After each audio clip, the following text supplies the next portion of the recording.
Hey guys, welcome to part 16 of when I was a correction officer back in the 90s. Let's get into it.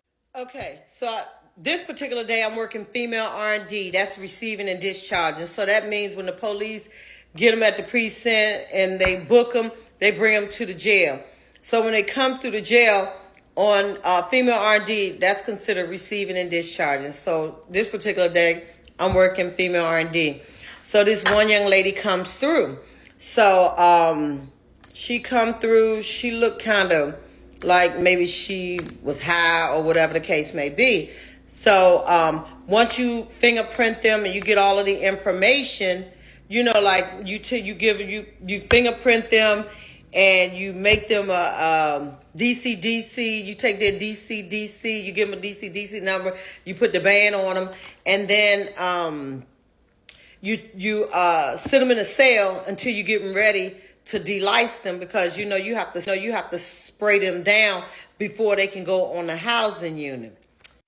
So I tell the young lady, I said, okay, since I have all of your information, I'm ready. So she was I pulled her out of the cell, and then I put her in the shower area, and I told her that she had to, of course, take off all her clothes. And I told her, I said, you gotta, I told her to open her mouth. She opened her mouth, lift up her tongue. I looked in the back. You gotta look in, make sure everything is good. Lift up your arms, the breasts, make sure everything is good. So I tell her, I said, now I had the spray, the D-Lice is what they call it. So I had it in my hand. And she was like, spray thing that you spray. So she was like, well, what you about to do with that? I said, I have to spray you with this. And I said, you're going to have to turn around, spread your butt cheek, squat, and cough. So she said, okay. But remember, y'all, she came in there like she was a little high or whatever. So, and when we get them strictly from the streets after the police locked them up. So you don't know what you're getting up in there.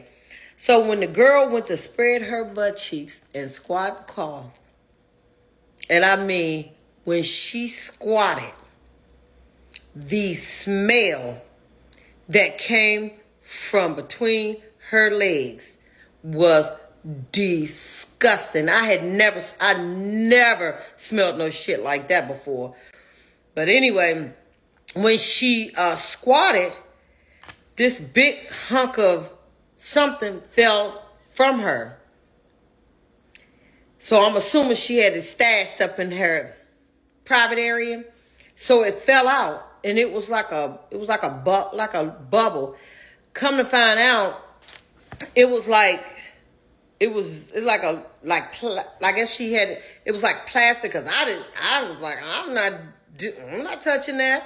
And I told her, I said, you're gonna have to pick that up. And I said, and when we finish, I'm gonna have to take you to the infirmary, because something is wrong down there, because no woman should smell like that. And she was like, what? I said, no, ain't no what. We're gonna get you to the infirmary, but first I need you to pick that up. And then I had a bag, and I told her to put it in the bag.